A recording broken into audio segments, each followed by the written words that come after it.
자, 이번에는 이제 판매가 관련해서 이제 한번 살펴보겠습니다. 자, 기본적으로 이제 판매가 설정하는 부분은 자, 이렇게 네 가지 항목이 있습니다. 판매가, 그 다음에 할인, 그 다음에 판매 기간, 또 부가세, 네, 이런 설정을 하는 항목들이 있고요. 자, 이제 그 빨간 점이 있는 것들이 이제 필수 항목들이 있는데, 보시면은 이제 판매가하고, 그 다음에 이제 부가세 관련된 부분들이 이렇게 이제 빨간 점이 있으니까 최소한 이 두 가지 항목은 필수 항목이라고 보시면 되겠습니다. 자, 그리고 이제 보시는 것처럼 자, 이 지금 기본적으로 그 설정이 되어 있는 이런 어떤 그대로 디폴트 그대로 그 설정을 사용하시면은 판매자 입장에서는 입력해야 하는 부분은 요거밖에 없어요. 그렇죠? 요 지금 판매 가격 입력하는 부분밖에 없기 때문에 이 판매 가격 설정하는 부분은 이제 좀 쉽게 느껴질 수가 있죠. 자, 그런데 이제 뭐 쉽고 어렵고를 떠나서 계속 말씀드리지만 주의할 부분이 뭐가 있는지를 초보자분들은 잘 체크하셔야 된다는 거죠. 네, 주의할 사항을. 자, 그러면 이제 그 주의할 사항이 뭐가 있을까요? 네, 보시면 여기 할인이 있죠, 할인. 네, 이런 할인을 자, 이 할인 그 관련된 이런 걸 가지고 좀 과도하게 좀 할인 정책이나 이런 것들을 만들어서 좀 이제 판매하는 경우, 네, 너무 과도하게 할인은 분명히 할 수 있죠. 할인을 하는 것이 잘못된 것이 아니라 일반적인 어떤 기준이나 어떤 경쟁사들 그런 어떤 스탠다드한 그런 어떤 할인 그런 어떤 평균이 있을 텐데 너무 이런 그 과도한 그런 할인을 만들어서 그러니까 의도적으로 만들어서 마치 정말 이제 굉장히 이제 많은 할인을 하는 것처럼 이런 판매를 하는 경우에는 좀 그런 부분에서는 나중에 뭐 당장은 그런 부분이 떻게 이렇게 뭐 한두 번은 넘어갈 수 있다 하더라도 그런 것들이 이제 나중에 어떤 그 문제 소지가 돼서 어떤 제재를 받거나 어떤 검색 노출이나 이런 부분에서 또 좀 제한을 받을 수도 있다는 거죠. 그리고 사실 판매가 되었을 때 또 이제 판매가 되면은요 또 판매 지수라는 게 있어요. 판매 지수라는 거는 이제 쉽게 말하면 그 어떤 상품이 많이 팔리고 굉장히 뭐 많이 팔린다는 것 자체가 우선은 뭐예요? 판매 지수가 높아질 수 있는 어떤 요인이 되는 거죠. 요인이 되는 거예요. 그죠? 네. 당연히 이제 뭐 물건이 많이 팔린다는 거는 뭐 기본적으로는 상품이 그 어떤 좀 좋은가 보구나 하는 그런 생각을 일차적으로 할 수 있어요.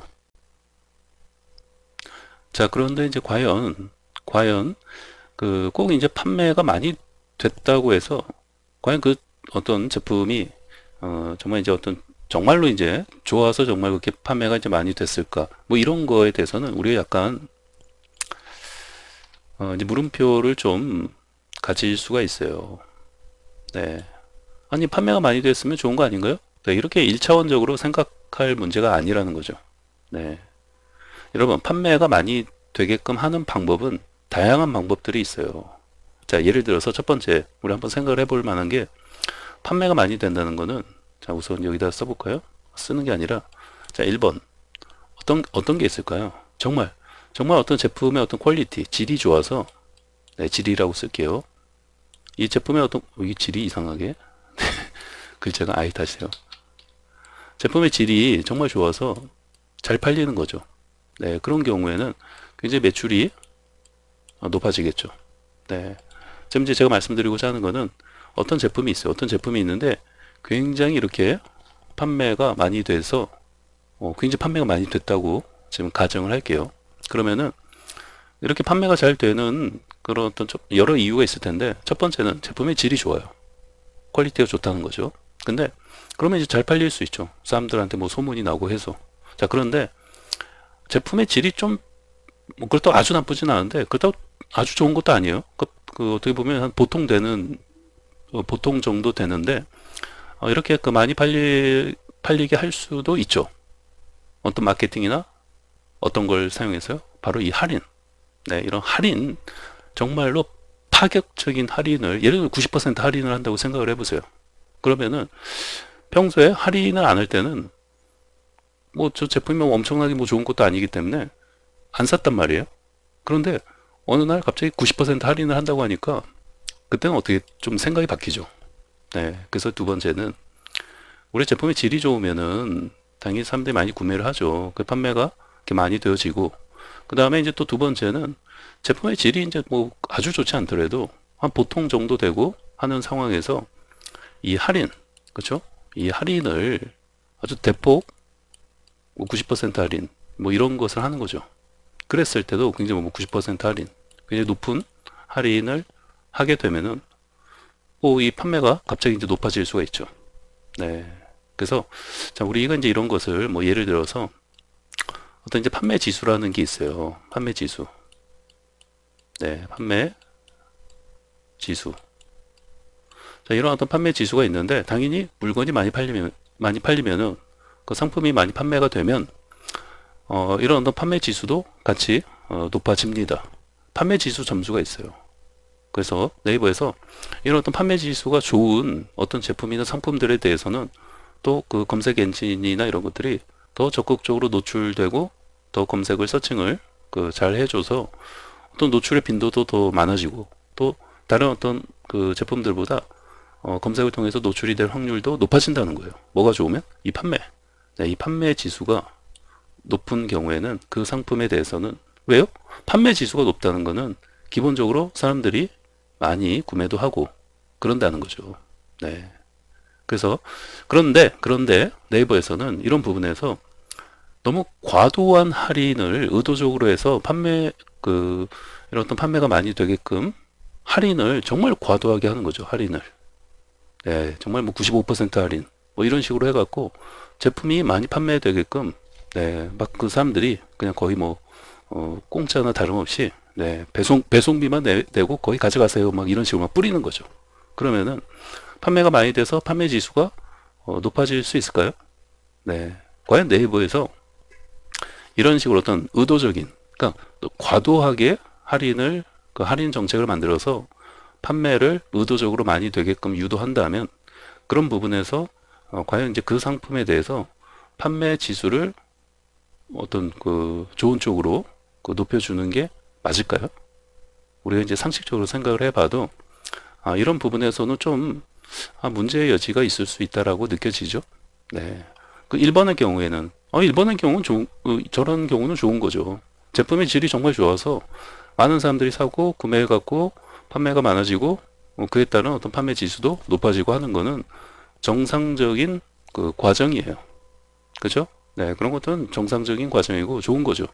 네, 그래서 네이버에서도 자, 이런 부분에 대해서는 엄격하게 그 추적하고 관리를 한다는 거예요. 네, 그래서 이 할인 관련해서 분명히 유혹이 될 수 있는 부분이죠. 이 할인을 할 수 있는 이런 옵션이 있기 때문에 내가 좀 할인을 의도적으로 좀 과하게 해가지고 판매가 많이 되게끔 해서 판매 지수 같은 거를 좀 높여볼까? 네, 근데 막상 네이버에서 그런 부분을 엄격하게 철저하게 관리한다는 거예요. 그래서 너무 의도적으로 과하게 할인 정책을 만들어서 판매를 하게 되는 경우에는 나중에 자칫 어떤 문제가 될 수 있고 제재를 받을 수도 있다는 거예요. 네, 설령 제가 그냥 이런 말씀 드리는 이유가 이제 그런 부분에서 좀 이런 부분도 좀 주의할 필요가 있다라는 것을 말씀드리는 거고 잘 기억하고 있어야 한다는 거예요. 할인을 하는 게 나쁜 게 아니라 할인을 의도적으로 또 너무 과도하게 이렇게 이제 할인 정책을 만드는 것은 나중에 이제 네이버가 그런 부분에서 이제 철저하게 관리하기 때문에 정말 주의할 필요가 있다. 다시 한번 말씀을 드립니다. 자, 그리고 이제 여기 밑에도 이제 나와 있습니다. 그 네이버에서 자, 이런 주의할 사항을 또 써줬는데, 자, 읽어보시면은, 자, 판매가나 이제 할인가를 활용한 자, 비정상 거래는 자동으로 탐지돼서 이 판매 지수에 포함되지 않으니 유의해 주세요 하고 돼 있죠. 네. 그래서 이제 안내에도 이제 링크가 있는데, 여기 이제 나중에 같이 한번 클릭해서 살펴볼 건데요. 여기 보시면은 굉장히 자세하게 네이버가 이제 구체적으로 이런 부분에서 그 추적 감시 관리를 하기 때문에 이런 어떤 비정상 거래가 되어지지 않도록 주의를 해달라는 그런 안내문이 또 있어요. 뭐 이제 이런 부분, 네, 있는 것을 모르고, 네, 처음에 이제 그렇게 생각할 수도 있는데, 여기 보시는 것처럼 그런 어떤 비정상 거래는 자동으로 탐지가 돼서 결코 판매 지수에 포함이 되지 않는다. 그렇기 때문에 주의해달라. 이런 안내를 해주고 있어요. 네. 이미 여러분들 그 이전에 어떤 선배 그 판매업자들이 이제 그런 부분에서 좀 이제 어떤 의도를 가지고 이제 그 판매를 하고 하는 부분들이 이제 많이 있었다 보니까 네이버에서도 이제 이런 부분에 있어서 여기 이제 안내 클릭하시면 이제 공지 글이 나오는데 이게 이미 몇 년 전부터 그런 부분에 있어서 굉장히 강화하고 심사를 엄격하게 하고 있고, 그 다음에 이런 부분도 더 좀 자동으로 이런 부분이 어떤 비정상적인 거래가 발견되고 탐지될 수 있도록 자꾸 강화해 나가고 있다는 거죠. 네, 그래서 그런 것들은 판매 지수에 어떤 뭐 판매량이 굉장히 많이 되었다 하더라도, 거래가 많이 되었다 하더라도 판매 지수에 포함되지 않는다는 거예요. 이런 부분 좀 주의하실 필요가 있죠.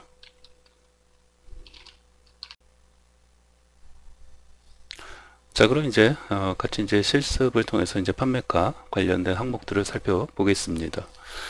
자, 이제 관리자 모드 보시면은, 자, 우리 이제 판매가는 이쪽에 있죠. 네, 판매가 이렇게 있는데 제가 이제 다 이제 놓고, 자, 이렇게 이제 보는 건데요. 보시면은 이제 지금 판매가에서 판매가 영원 또 과세 상품 이렇게 보이죠? 네, 여기 이제 클릭해서 이렇게 좀 펼쳐 보시면은, 자, 이 부분이 판매가가 되는 거죠.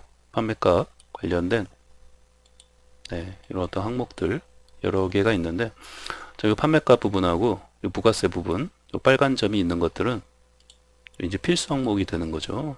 자, 이거하고 그 다음에 여기 이제 부가세 관련된 부분, 네, 그래서 이제 이 두 가지 항목은 이제 필수 항목이 되는 거고, 나머지는 우선은 뭐 필수 항목이 아닌 거죠. 네. 자, 그래서 이제 이 부분은 사실 있는 그대로 이 디폴트를 사용을 하면은, 디폴트가 지금 어떻게 되어 있어요? 보시면은 할인도 설정 안 함으로 되어 있는 거죠. 할인하지 않는다는 거예요. 그리고 판매 기간도 뭐 설정 안 함으로 되어 있고, 이제 판매 기간도 이제 뭔지 지금 잘 모르시겠죠? 네, 그래서 이런 것을 이제 좀 같이 살펴볼 거니까요. 그 다음에 이제 부가세, 이제 어떤 과세 상품이면 보통 이제 과세 상품인 경우가 많기 때문에 이렇게 이제 디폴트가 되어 있고, 만약에 이제 면세 상품이나 어떤 영세 상품 뭐 이런 것들이면은 이렇게 이제 선택을 바꿔주시면 되겠습니다. 면세 상품 선택을 하고 이렇게 접어 보시면은 여기에 면세 상품이라고 바뀌어서 나타나 보이죠? 네. 네, 그래서 이 부분을 이렇게 접었다 펼쳤다 해 보시면은 이렇게 이제 바뀌는 걸 볼 수 있습니다. 자, 다시 이제 과세 상품으로 해놓고 보시면 이렇게 되어 있죠. 네.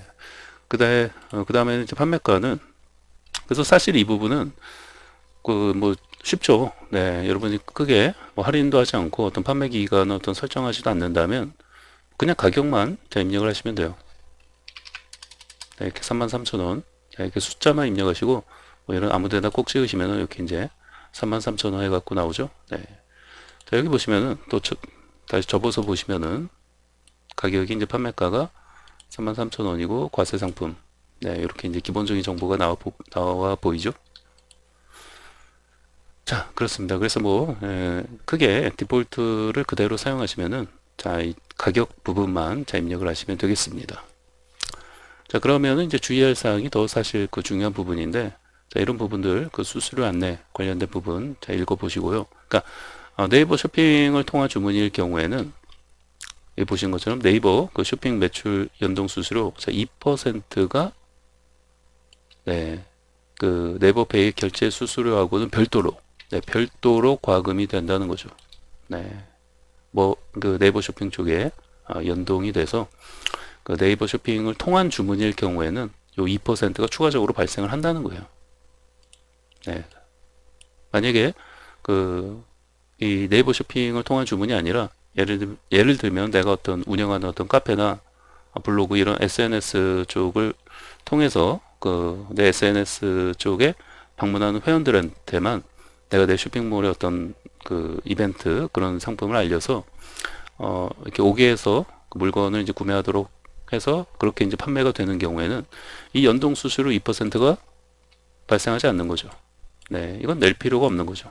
네, 내가 운영하는 어떤 카페나 블로그를 통해서 방문해서 결제한 그런 회원들은 이런 어떤 네이버 쇼핑을 통해서 구매하는 게 아니기 때문에 바로 그냥 내 쇼핑몰로 내 쇼핑몰로 직접 오는 거죠. 카페에 내가 내 쇼핑몰 주소를 알려줘서 그쪽으로 회원들이 방문을 해서 결제를 하게 되면 그때는 그 결제 뭐 카드로 결제했으면 카드 결제 수수료만 내면 되는 거죠. 네, 이런 어떤 추가적인 어떤 네이버 쇼핑 그런 연동 수수료 2%를 낼 필요가 없다는 거죠. 이해되죠? 그래서 이 스마트 스토어는 개인 판매자들도 이제 많이 사용을 해서 이제 구축을 하기 때문에 이제 개인 판매자들이 이제 많아요. 뭐 개인 사업자나 개인 판매자들이 많죠. 주로. 네, 법인이나 이런 경우에는 그쵸, 뭐 자체적인 어떤 쇼핑몰이나 이제 이런 걸 이제 가지고 있는 경우가 많은데 개인 사업자나 이제 개인 판매자들이 이 스마트 스토어를 가지고 이제 하는 경우가 이제 많은데 그런 경우에는 어떤 개인이 운영하는 어떤 SNS나 카페, 블로그 네, 이런 쪽을 통해서 인스타그램이나 네, 이런 쪽을 통해서 이제 홍보하고 알리고 해갖고 판매를 하는 경우도 많아요.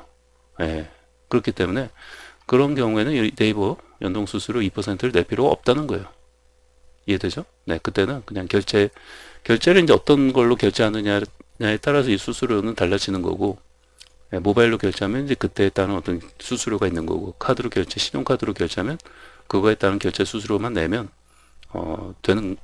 된다는 거죠. 네, 그래서 이렇게 돼 있고, 그렇습니다. 자, 그 다음에 이제 이 부분, 아까 이제 읽어봤죠? 판매가 할인가를 활용한 어떤 비정상 거래는 자동으로 이제 탐지가 돼서 판매 지수에 포함되지 않으니 주의해 달라는 네, 이런 말이 있죠. 그러니까 의도적으로 이런 할인 정책을 과도하게 아주 크게 만들어서 판매량을 높이려고 하는 네, 그런 어떤 비정상적인 어떤 거래는 자동으로 이제 탐지하고 또 이제 판매 지수에 포함되지 않는다 이 뜻이에요.